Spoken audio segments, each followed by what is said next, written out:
De grande alegria estar aqui com os irmãos. Já faz um bom tempo que eu preguei aqui não era esse púlpito, era outro púlpito, num culto de mocidade. E fico fortemente alegre no Espírito Santo de estar aqui nessa semana, que é a semana de aniversário da nossa igreja. Eu me sinto totalmente preenchido por essa oportunidade de estar aqui. Agradeço desde já a Fred, ao pastor, a confiança. E como o Fred orou, né, em temor e tremor, muito tremor, mas vamos lá para o que Deus quer falar conosco. Nós vamos fazer uma mensagem, uma pequena análise, né, de uma forma simples, não simplória, mas de uma forma simples, sobre o livro de Atos, no capítulo 11, versículos, a gente vai pegar ali do 11, para ter um contexto melhor, a partir do 19. Atos, capítulo 11, versículo 19 em diante. Amém? Diz o seguinte, né, os discípulos são chamados cristãos em Antioquia. Então os que foram dispersos por causa da tribulação que sobreveio a Estevão e se espalharam até a Fenícia, Chipre e Antioquia, não anunciando a ninguém a palavra, senão somente aos judeus. Alguns deles, porém, que eram de Chipre e de Cirene, e que foram até Antioquia, falavam também aos gregos, anunciando-lhes o evangelho de Jesus. A mão do Senhor estava com eles, e muitos crendo se converteram ao Senhor. A notícia a respeito deles chegou aos ouvidos da igreja, que estava em Jerusalém, e enviaram Barnabé até Antioquia. Tendo ele chegado e vendo a graça de Deus, alegrou-se e exortava a todos a que, com firmeza de coração, permanecessem no Senhor, porque era homem bom, cheio do Espírito Santo e de fé, e muita gente se uniu ao Senhor. E partiu Barnabé para Tarso, à procura de Saulo. Tendo-os encontrado, levou-o para Antioquia. E por todo um ano se reuniram naquela igreja e ensinaram numerosa multidão. Em Antioquia foram os discípulos pela primeira vez chamados de cristãos. Eu quero me deter nessa parte do último versículo, que o nome cristão, a origem do nome cristão, o que é ser cristão, qual é a essência de ser cristão. Então nesta noite, deixa eu baixar só um pouquinho aqui, tá querendo, pronto, melhorou. Nesta noite eu quero falar sobre a essência de ser cristão. Nos dias atuais parece até uma coisa simples a gente falar sobre ser cristão. Qualquer pessoa nos dias de hoje, ela chega e se coloca como sendo cristão, né? Pertencente à religião cristã, ou sendo cristão. Uma pessoa muitas vezes que vai apenas num domingo na igreja, ou muitas vezes não vai nem à igreja direito, mas a sua família faz parte de uma igreja cujo nome se diz cristã, e muitas vezes essa pessoa se diz, eu sou cristão. Mas o que na realidade nós podemos dizer, o que é ser cristão? Qual é a modificação que ocorre na vida de alguém quando se é cristão, né?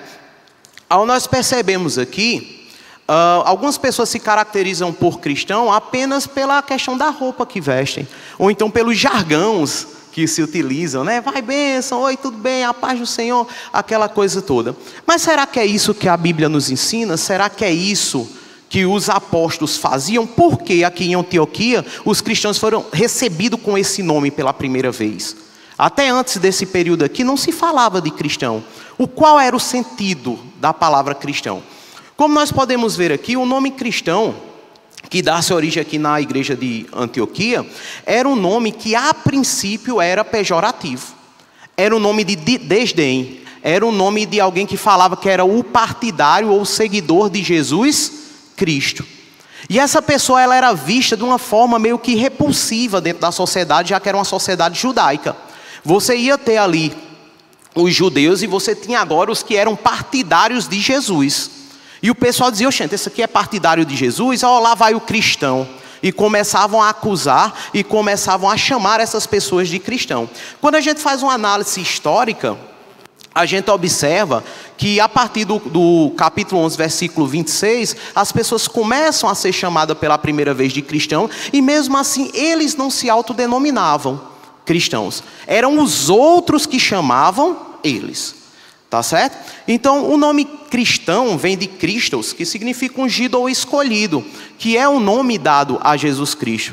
Quando você falava que alguém era ungido no Antigo Testamento, era alguém que era separado para fazer algo, como um profeta, né? Ou algo do tipo. Então o nome cristão nesse momento não era um nome bom de se ter, certo? Era como se fosse um nome de repulsa. Só que depois do século II, os cristãos da época começaram a pegar esse nome e ter esse nome como algo privilegiado, algo que eles poderiam ser e se utilizar desse nome para resplandecer o nome de Cristo. Então a origem do nome, que a gente pode observar, ela não é dada de dentro para fora, mas sim ela é dada de fora para dentro. São os outros que lhe reconhecem como cristão. Nos dias de hoje a gente vive um pensamento um pouco diferente. A gente é que se auto-intitula cristão. Mas quem vê você, quem me observa, será que ele observa nós como cristãos? Tá certo? Fica essa pergunta. Então o cristão era assim chamado, pois tinha um comportamento e uma forma de vida diferente dos judeus. Eles não poderiam ser chamados de judeus, porque os judeus tinham toda aquela a cultura, a tradição, a forma de fazer, de vestir, de agir. E eles também não eram chamados de outra coisa, porque eles não eram conhecidos ainda na época como tal. Então eles tinham uma forma de vida diferente, né? E isso levou muitos cristãos no início do cristianismo, como o texto começa aqui. Se você observar bem, logo no início do texto, ele vai dizer: então os que foram dispersos por causa da tribulação que sobreveio sobre Estevão, se espalharam até a Fenícia, Chipre e Antioquia. Ou seja, os cristãos da época estavam sendo mortos. Então você se autodeclarar, ou alguém lhe declarar cristão, isso poderia ser uma penalidade de morte. Então a gente observa aqui, que nessa questão aqui desse versículo 19, quando Estevão morreu, as pessoas ficaram preocupadas e se espalharam. E algumas delas nos versículos posteriores vão falar, alguns foram para a região de Chipre e de Cirene, e foram até que foram até Antioquia. Falavam também aos gregos, anunciando-lhes o evangelho do Senhor Jesus. A princípio, os que estavam na região, que eram judeus, eles não começaram a pregar o evangelho, ficaram meio com medo, ficaram meio tímidos, né? Se você observar o versículo 19, Fenícia, Chipre e Antioquia, não anunciando a ninguém a palavra, senão somente aos judeus. Eles ficaram com medo das perseguições que esse nome e o resultado de seguir a Cristo poderia acontecer. Então, os que eram de fora, que já tinham sido alcançados pelo evangelho, foi que começaram a proclamar o evangelho. Tanto que quando você observa o início da igreja de Antioquia, ele não foi iniciada pelos os pastores. Foram quem que foram pregar lá? Pessoas que eram leigas, mas que tinham firme amor e tinham um forte conhecimento da palavra. Tanto que a igreja de Jerusalém, quando soube, mandou o melhor que tinha, que era Barnabé, e Barnabé chamou quem? Paulo. Simplesmente o cara que escreveu, 70% do Novo Testamento, criado aos pés de Gamaliel, um cara altamente consciente de tudo. Então eles chamaram e deram assessoria com o melhor que eles tinham. E lá é que eles vão ser chamados de cristãos. É importante perceber que o nome cristão é dado de fora para dentro. Quem chama os partidários de Cristo são os gentios, e não os próprios cristãos que se autodenominam cristãos. Tá certo? Você não se denomina cristão. Os outros é que lhe denominam. Então, se nós passarmos para observar uma premissa para os dias de hoje, quem lhe chama de cristão? O irmão da igreja ou o irmão que está fora da igreja? Ou a pessoa que está fora da igreja? Quem lhe vê como cristão na sociedade? Porque na igreja, relativamente, é fácil. A gente não conhece a casa, o interior, a vida e tudo mais. Mas será que fora da igreja, os outros olham para você e para mim e dizem: esse é um cristão. Será que ainda acontece isso? Porque aqui era a questão, tá certo? Continuando. Isso vinha através do exemplo diário e integral dos seguidores de Cristo. Essa base de ser cristão veio através de uma frase que eu falei para Fred sem querer no domingo e Deus ficou martelando. Que é o cristão ser um cristão integral. Você não ser um cristão nominal, nem semanal, nem apenas na igreja. Você ser um cristão integral. Integralmente a sua vida, você viver o cristianismo. Isso é quando você se acorda, isso é quando você se levanta, isso é quando você toma café, isso é quando você vai para a escola. Você ser um cristão integral, porque muitas vezes a gente pensa que ser cristão é para separar. No trabalho eu sou o trabalhador, mas na igreja eu sou o cristão. Não é? Então veio através desse pensamento, um cristianismo de forma integral, em todas as áreas da vida. Se você observar bem aqui os discípulos de Jesus, eles passaram por uma faculdade, eu chamo de faculdade, porque segundo a tradição histórica, Jesus começou a pregar ali com os 30 anos de idade e foi até os 33, foram no mínimo ali 3 anos de intensivo, juntamente com os seus discípulos. E não era assim, eu vou estudar 3 horinhas na universidade, vou para casa dormir, não, era integral. Jesus pegava ali, oi, entendeu a parábola? Não, vem cá que eu te explico. Vamos para ali, né? Eles viram, os discípulos viram Jesus convertendo água em vinho, viram curando paralítico. Era ali um tempo integral com Jesus e Jesus preparando esses discípulos de forma diária para que depois eles viessem cumprir o chamado. Então, quando Jesus nos chama para ser cristão, é um cristianismo de forma integral. É um cristianismo que vai ser utilizado em todos os momentos e em todas as áreas da sua vida. Apenas após, isso que eu já falei, deixa eu adiantar aqui. É interessante notar que na sociedade que vivemos, atitudes ligadas ao escárnio e ao desdém do cristão ainda são comuns. Por mais que você fale, é cristão, mas quer ver uma coisa que o diabo se levanta para acusar a gente?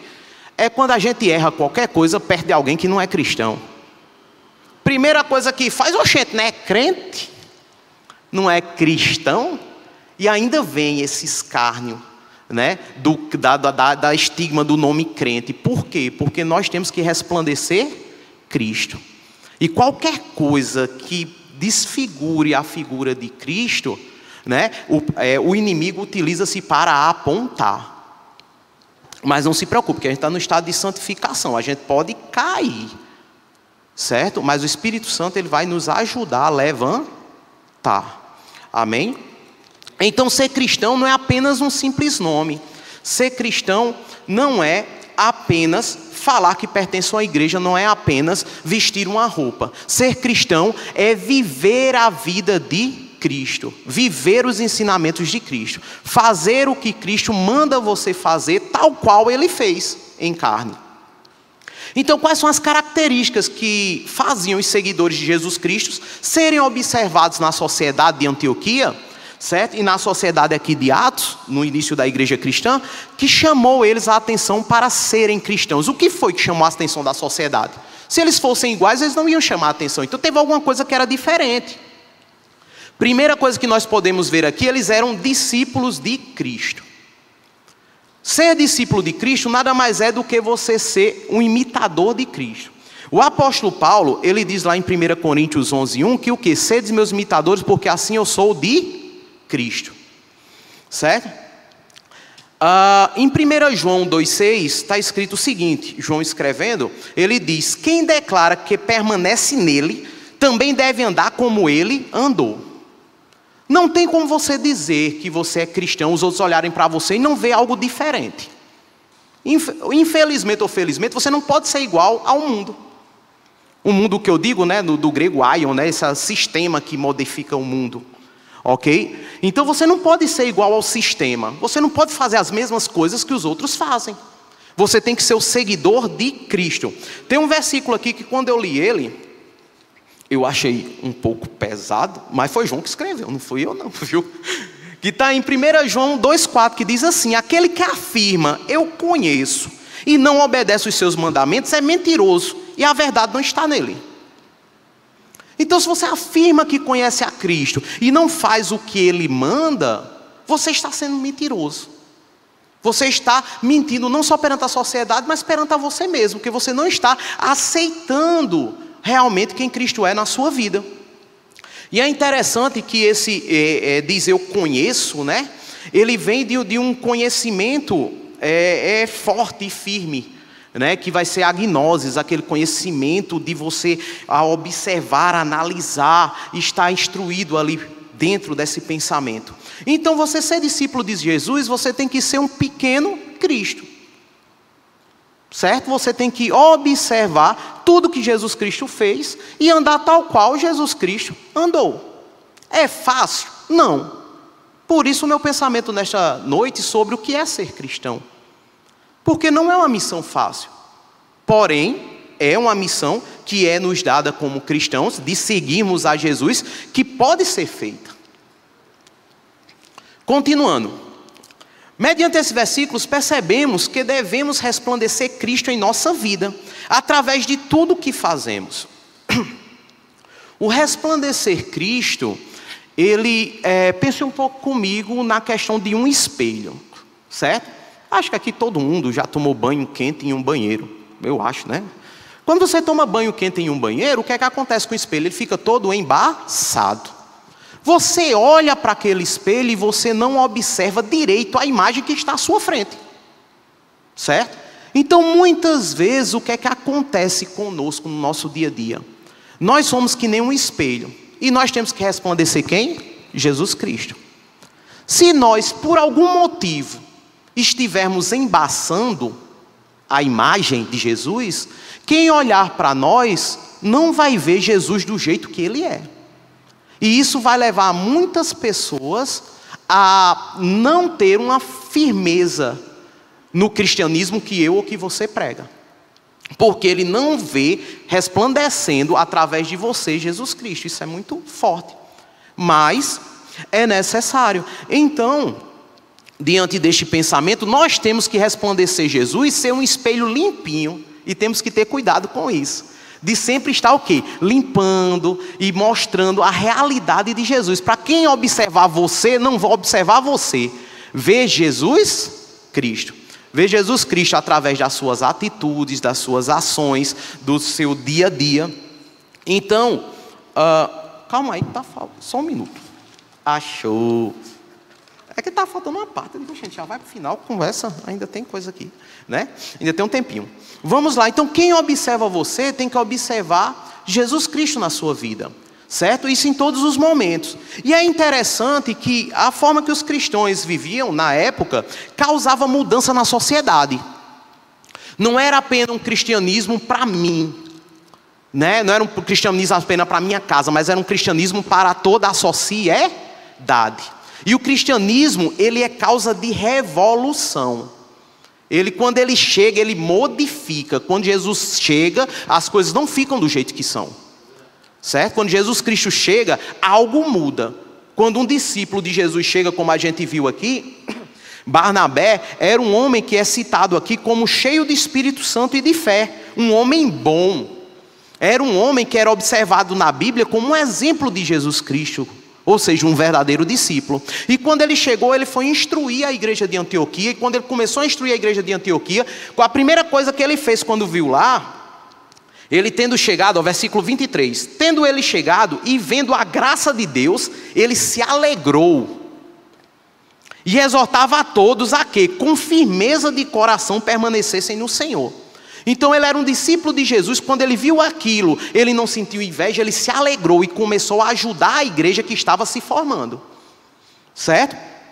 Então, onde o cristão chega, o discípulo de Cristo chega, ele causa mudanças. O verdadeiro cristão atua além dos muros da igreja.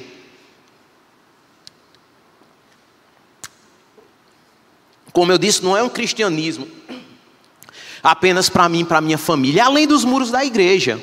É no trabalho, na universidade, na escola, em todos os locais.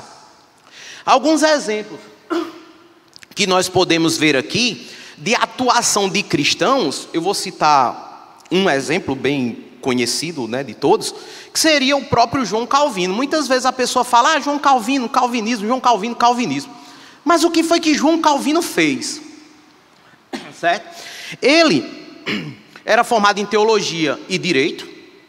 Ele estava na França durante a reforma luterana de Lutero, aquela coisa toda. Pegou o pensamento de Lutero, começou a observar aquele pensamento, e dali, o que foi que aconteceu com ele? Ele foi perseguido.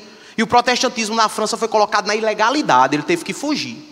Ele saiu para uma região chamada de Basileia, onde hoje é a Suíça, e lá organizou as Institutas de Calvino, que é o ápice do pensamento, ou da organização da fé cristã. Né, que as institutas, eu tenho elas em casa em espanhol, ela é 2 livros desse tamanhão, grandão, que eu ganhei do tempo da Felire. Então, Calvino começou a organizar, a partir de 1536, a partir dali ele partiu para Genebra, onde ele ficou lá na sociedade, começou a organizar tudo, e quando ele estava lá em Genebra, o que foi que aconteceu? Ele começou a influenciar tanto a sociedade, que ele virou o prefeito, ele mandou na cidade de forma quase que absoluta na cidade. Ele mandou fechar bares, mandou acabar com jogos de aposta. Ele começou a reorganizar toda a sociedade. E todo o pensamento de protestantismo que se tinha a partir de então, vinha dali de Genebra, na questão da Europa, e dali se disseminou para vários outros locais, com os huguenotes, com os presbiterianos, e assim foi. Ou seja, Calvino, que tanto a gente ouve falar, ele atuou de forma efetiva na sociedade. E ele chegou a trabalhar na questão política, econômica e religiosa. Então, cristão, ele é chamado não apenas para a igreja, é para exercer função de forma integral. O cristianismo, ele é tão forte, que tem um sociólogo chamado de Max Weber, que ele escreveu um livro chamado A Ética Protestante e o Espírito do Capitalismo. Nesse livro ele vai falar sobre a importância do cristianismo para o capitalismo moderno. Então, os cristãos que ali começaram a se reorganizar, a partir do pensamento calvinista, eles começaram a ter um novo pensamento sobre o ato do trabalho. A Igreja Católica, até então, ela condenava o ato do trabalho, dizia que o trabalho era degradante para o ser humano. Quando o Calvino organiza as Institutas da Fé, ele vai dizer que o trabalho, ele edifica o homem. Então, diante desse pensamento, começa aquele pensamento da base do que seria o capitalismo moderno. Então, olha bem, um pensamento cristão, que vai influenciar toda uma sociedade, e dia de hoje quem não vive no mundo capitalista. E baseado com a fé cristã, começou essa base no pensamento de se gastar menos, de ter uma vida regrada, não gastar com jogos, não gastar com bebida, você acumular para não faltar. Isso foi uma premissa que veio lá de trás, tá certo? Da base do cristianismo, e se espalhou até os dias atuais. Então é interessante a gente observar, né, que esse verdadeiro cristão, ele vai modificar todo o sistema ao seu redor, certo? E como é que ele vai modificar isso? Um versículo que eu amo do coração, que Deus sempre fala comigo através desse versículo, e que é um versículo base para a minha vida, é 1 Coríntios 10, 31, né? Facei tudo para a glória de Deus, quer comais ou quer bebais ou façais qualquer outra coisa, fazei tudo para a glória de Deus. Esse versículo, ele fala muito comigo, porque ele fala sobre esse cristianismo de forma integral. Ele fala sobre esse cristianismo em todos os momentos da sua vida. Algumas vezes eu observo alguns jovens, alunos meus, né, que às vezes estão na escola e fazem coisas que não são, vamos colocar assim, não são corretas para um cristão fazer. E ali eu não julgo, não falo nada, eu sou professor, estou ali tranquilo, beleza. E às vezes eu chego em alguma congregação e vejo o abençoado na igreja. Aí eu digo, oxe, bênção, tu é crente, é? Cristina conhece um bocado, né? Cristina sabe que eu estou falando dos meninos, né? Os abençoados. E eu digo, e tu é crente, é? E na escola? Como é a coisa? Porque às vezes o pessoal, infelizmente, tem essa dissociação, que tem que ser crente, tem que ser comportado na igreja, né? O pastor às vezes citou já algumas vezes aqui, né? Quando alguém lhe dá um trancão lá fora, no carro, você está no carro, alguém lhe tranca. E aí? Como é que você vai resplandecer Jesus? Porque não é só num momento bom, a gente tem que ser crente em todos os momentos. E tem momento que é arrochado, tem momento que é apertado. E mesmo assim a gente tem que colocar ali, parar, respirar e dizer: ei, Jesus, o que é que faria nesse momento, né? Como é que eu posso agir aqui para não ferir aos meus princípios? Então, nesse quer comais ou quer bebais ou façais qualquer outra coisa, fazei tudo para a glória de Deus. Isso lembra que você deve ser cristão na universidade. Ah, como é difícil. Quando eu cheguei na universidade, curso de História, né, eu cheguei a não questionar Deus, mas devido ao pensamento filosófico que tem na bendita UEPB, voltado a Michel de Foucault, quem conhece vai saber o que eu estou falando, né? Desconstrução, desconstruir tudo e não acreditar em nada. Teve um momento na universidade que eu cheguei lá e fiquei: Deus, e agora, Deus? Eu acredito em tu, mas está difícil. Né, cheguei a discutir com professores, né, que ela, eu não vou citar nomes, né, que tem internet, mas dizia: eu sou doutora, você é graduando, né? Eu digo: mas você está errada, né? Que eu ia falar, teve uma professora lá que falou algumas coisas erradas sobre a Bíblia, né, e queria que todos os alunos escutassem e ficassem calados. E eu peguei, levantei e falei. Na época não tinha muita conversa não, e ela mandou me calar porque ela era doutora e eu era graduando. Né? Então a gente já vivenciou isso. Mas a gente tem que ser cristão em todos os momentos, no dia a dia, no ônibus. E temos que refletir a glória de Deus. É interessante, quando a gente observa aqui, que essa igreja de Antioquia era uma região bem enorme, né? Na questão da região da Ásia Menor e tudo mais tal. E ela se formou uma grande igreja ali, feita por pessoas que resplandeciam Cristo. Muitas delas não eram tradicionais, não eram pastores, eram leigos no sentido de, né, não tinham conhecimento teórico e tudo mais tal, mas elas tinham o amor, elas tinham o pensamento de fazer e resplandecer Cristo. E elas falavam, elas pregavam sem medo, certo? Então, para chegar aqui no final, que eu não vou me estender muito, tem um pensamento de um abençoado aqui do século XII, que eu gosto muito também, que ele fazia parte da igreja do século XII para o século XIII, e ele trabalhava muito com essas questões voltadas ao cotidiano, ao dia a dia.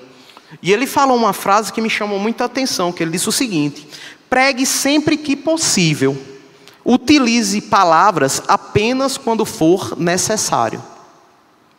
Ou seja, a sua pregação diária, contínua, não é falando através de retórica ou oratória, é através do seu exemplo, da sua vida. Quem olhar para você e identificar, como na igreja de Antioquia: olha um cristão, olha uma pessoa diferente.